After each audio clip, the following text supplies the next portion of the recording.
सत्ता से मेरा दोबारा मिलने का मौका मिला है।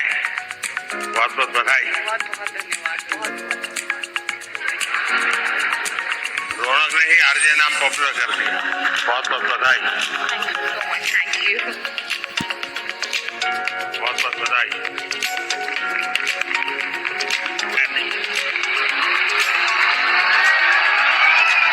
मैथिली नमस्ते।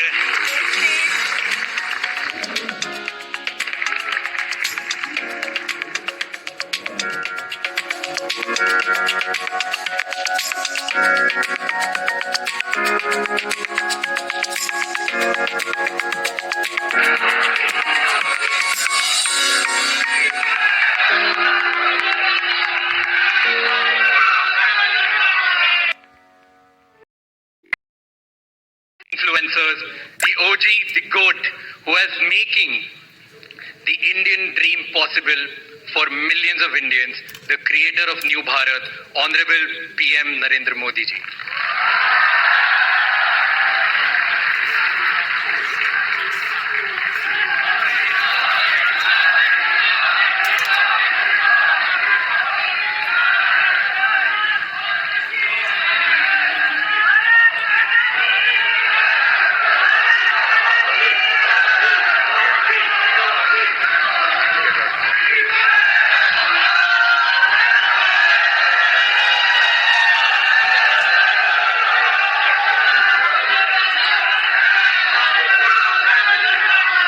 Thank you Raj श्रीमानी।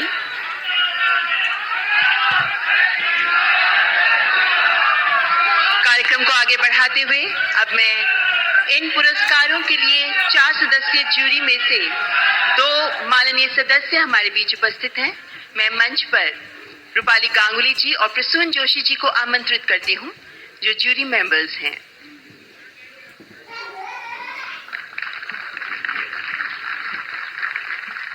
और अब अति आदरणीय प्रधानमंत्री जी के कर कमलों द्वारा पुरस्कार वितरण का शुभारंभ किया जाएगा।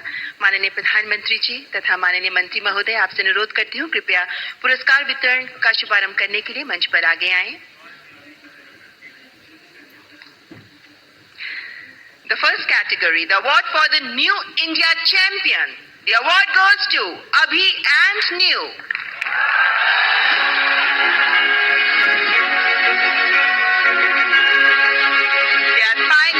In shaping the perspective of New India.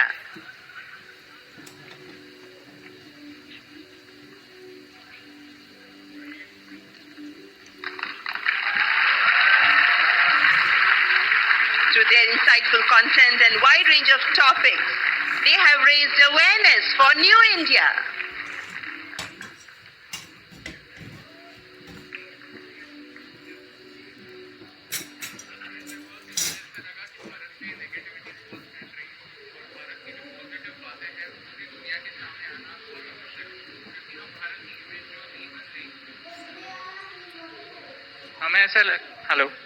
हमें ऐसा लगा कि भारत की जो इमेज बन रही है, जो छवि बन रही है, वो बहुत सारी नेगेटिव बन रही है, लेकिन भारत में ऐसी बहुत सारी बातें हैं, बहुत सारी पॉजिटिव बातें हैं जो पूरी दुनिया तक पहुंचना आवश्यक है, ताकि हमारी जो नई पीढ़ी है वो हमारे नए भारत से रूबरू हो पाए। तो इसीलिए हमने सोचा कि क्यों ना हमें जो दिखता है वो पूरी दुनिया के सामने लाए।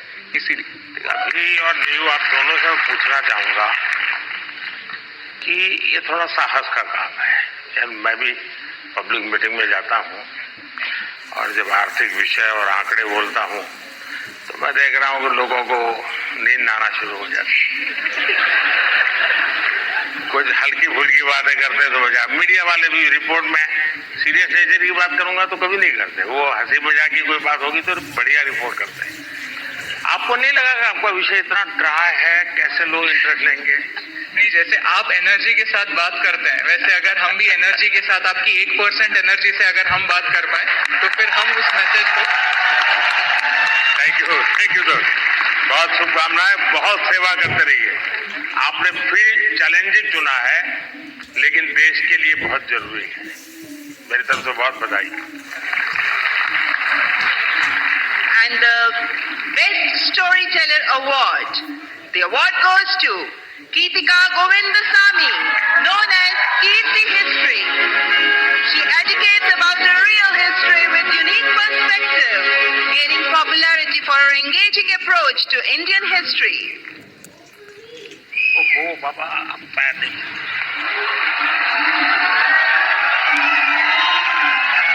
देखिए,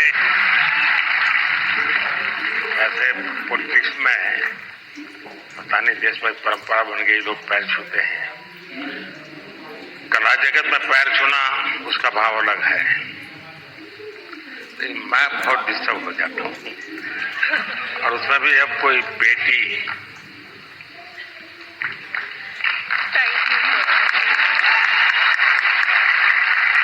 मैं सुनना चाहूंगा आपके विषय में कुछ। I'm sorry, मुझे हिंदी समझ कर सकती हूँ, बट बोलने के लिए थोड़ा मुश्किल है। आपको जो मर्जी बड़े बोलो। ये देश बहुत बड़ा है, किसी न किसी कोने में तो आपको सुनने वाला मिल ही जाएगा। Ellarku vanakkam. I would really like to appreciate our Honorable Prime Minister for the fact that you have taken up Tamil in a lot of stages and you said like So Tamil. I must start with Vanakkam. Yeah, vanakkam. So I'm really grateful for that. I always felt like it lacks a national platform which you brought here. So I'm really grateful for that, sir. I'm so honored. I'm just shaking. I don't know what to say. Thank you so much. नहीं, आपको अनुभव क्या आ रहा है जब आप, क्योंकि इतिहास से कुछ घटनाएं उठाती है और बड़ा, अब तो जहां से ये काम कर रही है थोड़ा तकलीफ वाला इलाका है, तो क्या फील करती है आप? I would say it's little complicated since history and politics are like interconnected. So it's like I get a lot of troll also, but that's fine. It's just share with the facts and all. Teenager का जो group है, हाँ। जो सबसे ज्यादा अपना समय यहाँ बिताता है, मतलब आप लोगों के लिए वो समय इकट्ठा करता है, उनको कौन सी चीजें ज्यादा अपीलिंग लगती है? They actually in my audience I have a lot of teenagers and they really watch things. इन सबके वो सारे खिलाड़ी टीनेजर्स ही है। That's true. So they really like things about the stories which talks the greatness of India. So that kind of stories they really like a lot. उनको अच्छा लगता है। Yeah. चलिए, People really feel proud of it. बहुत सेवा कर रहे हैं आप देश की। Thank you. Thank you, all the best. So big applause for Geetika Govindaswamy. And the next category is Disruptor of the Year Award. स्थापित मानदंडों को चैलेंज देकर नई राह बनाने वाले ये अवार्ड, जिसके विनर है Ranveer Allahbadia. We know him as Beer Bison. He focuses on fitness, spirituality and lifestyle through his The Ranveer Show. बधाई हो। तो आज भी कुछ फिटनेस का मंत्र देंगे लोगों को? योगा करनी चाहिए, मेडिटेशन करनी चाहिए। तो फिर तो ये लोग कहेंगे कि मोदी जी की बात बता रहा है, तो फिर कहेंगे तुम बीजेपी वाले हो गए हो।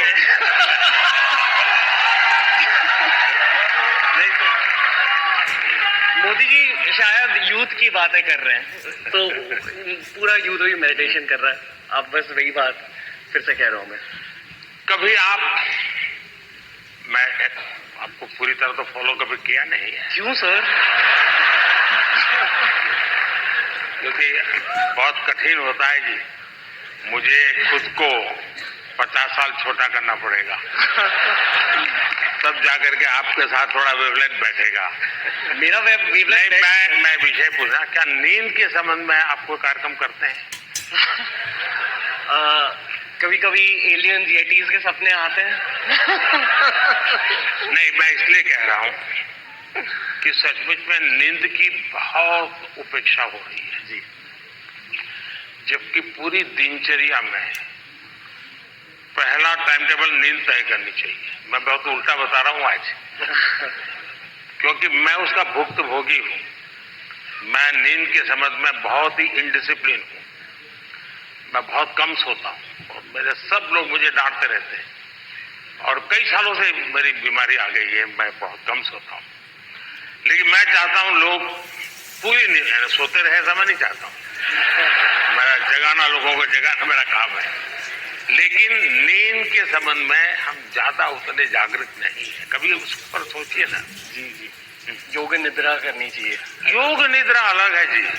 वहां मत ले जाइए। देखिए, योग निद्रा वो विषय है जो नॉर्मली नींद से के समझ में बहुत ही इनडिसिप्लिन हूं। मैं बहुत कम सोता हूं और मेरे सब लोग मुझे डांटते रहते हैं और कई सालों से मेरी बीमारी आ गई है, मैं बहुत कम सोता हूं। लेकिन मैं चाहता हूं लोग पूरी नींद सोते रहे, ऐसा मैं नहीं चाहता हूं। मैं जगाना, लोगों को जगाना मेरा काम है। लेकिन नींद के संबंध में हम ज्यादा उतने जागृत नहीं है। कभी उस पर सोचिए ना। जी जी, योग निद्रा करनी चाहिए। योग निद्रा अलग है जी, वहां मत ले जाइए। देखिए, योग निद्रा वो विषय है जो नॉर्मली नींद से कठिनाइयां हैं, नहीं हो पाती, तो योग निद्रा कर लिया तो उनका 3-4 घंटा और निकल जाता है। आपके साथ पॉडकास्ट करने का मूड हो रहा है सर। अरे वाह। चलिए, मूड तो सारे के बहुत होते हैं भाई।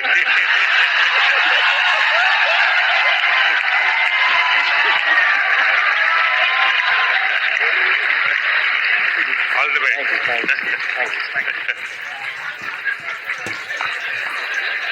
और अगला पुरस्कार प्रकृति और पर्यावरण के प्रति समर्पित भाव से काम करने वाले ग्रीन चैंपियन अवार्ड, जिसके विनर हैं Pankati Pandey. As an ISRO scientist, Pankati amplifies the message of mission lifestyle for environment. बहुत बहुत बधाई। कुछ अपने कार्य के विषय में बताइए। સર હું અમદાવાદથી છું। स्वागत है। आप लोगों अहमदाबादियों की पहचान है क्या आप लोगों को?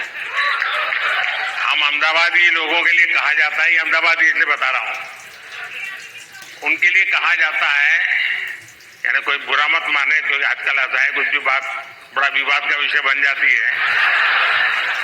लेकिन बचपन में जो सुनते थे वो मैं बता रहा हूं, मैं मानता नहीं हूं। एक बार रेलवे प्लेटफॉर्म पर ट्रेन आई, तो उसमें जो पैसेंजर था वो ऊपर के बर्थ पर था। तो उसने बाहर खिड़की में पूछा कि भाई कौन सा स्टेशन आया है? तो बाहर वाले ने कहा 4 आना दोगे तो बताऊंगा। तो उसने कहा मत बताओ, ये अहमदाबादी होगा। अच्छा बताइए। प्रकृति के बारे में बताती हूँ। हम बदलाव बहुत चाहते हैं दूसरी चीजों में, पर हम बदलाव कभी अपने आप में नहीं लाना चाहते हैं। वो सबसे डिफिकल्ट चीज होती है। तो मैं अभी यहाँ पे जो सब लोग उपस्थित है यहाँ पे, उनसे कहूंगी, एक चीज हम अगर हमारे वहां पे करें, हम अपने वेस्ट को ऑडिट करें। हम दूसरों का कचरा देखते हैं, पर हम क्या खुद निकालते हैं वो हम कभी नहीं देखते हैं। तो I request all of you to waste audit your dustbin, कि क्या हम हमारी लाइफ को जीरो वेस्ट बना सकते हैं। पूरे तरीके से नहीं, पर क्या हम कोशिश कर सकते हैं। Thank you so much. Mission life के संबंध में डिटेल स्टडी किया है आपने? मिशन लाइफ नहीं सर। मैंने एक यूएन सेक्रेटरी जनरल के साथ दुनिया के सामने एक मिशन लॉन्च किया है। क्लाइमेट, एनवायरमेंट, सर्कुलर इकोनॉमी, ये सारी बातों से हम परिचित है। और लोग दुनिया कहते हैं तुम ये मत करो, तुम वो मत करो, सारा मैं क्या करूंगा कोई कहता ही नहीं है। और इसलिए मैंने कहा है मिशन लाइफ, और मिशन लाइफ के पीछे मेरा इंटरेस्ट यही है कि आपकी लाइफस्टाइल ही एनवायरमेंट फ्रेंडली होनी चाहिए। हम क्या करते हैं? किशोरी, जिन्हें आधुनिक दौर की मीरा कहा जाता है, one of the youngest spiritual orators, she shares stories and teachings from Bhagavad Gita and Ramayana in insightful manner.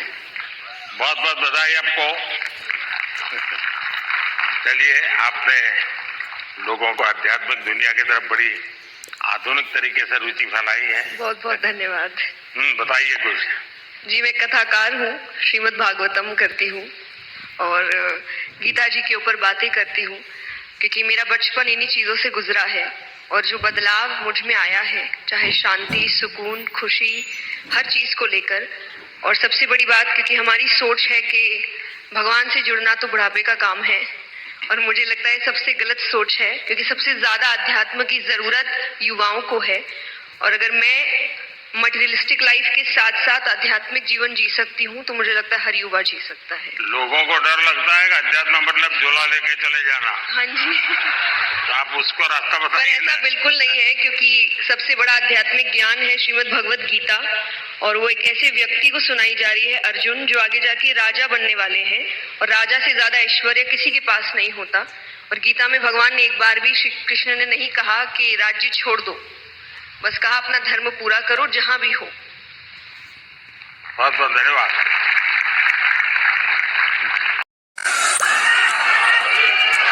The Ranveer show. बधाई हो, श्रद्धा से मेरा दोबारा मिलने का मौका मिला है। बहुत बहुत बधाई। बहुत बहुत धन्यवाद। रौनक ने ही आरजे नाम पॉपुलर कर दिया। बहुत बहुत बधाई। Thank you.